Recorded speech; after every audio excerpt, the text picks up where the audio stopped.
Ed eccoci qua, cari amici appassionati di auto d'epoca qua dalla fiera di Padova. Questa volta facciamo contenti gli appassionati di vecchi trattori. E niente, qua abbiamo un Lamborghini, guardate qua. Troviamo un vecchio trattore Lamborghini, insomma, giustamente portiamo a casa per i vecchi appassionati di trattori anche queste immagini, mica solo auto d'epoca. Eccolo qua, bellissimo Lamborghini, direi tenuto, restaurato alla grande, insomma. Eccolo qua. Vecchio trattore Lamborghini, insomma, una garanzia. Poi andiamo a vedere qua, mi sa che sono tutti Lamborghini questi.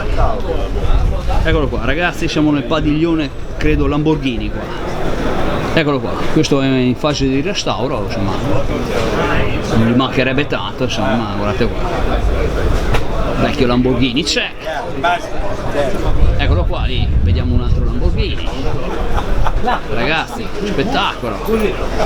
E niente, qua un altro Lamborghini, questo DL25.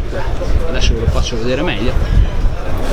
Eccolo qua, ragazzi, Lamborghini DL25, fantastico, insomma, vi abbiamo appunto documentato qua la zona trattori. Niente, concludiamo qua in bellezza con questo bel cono.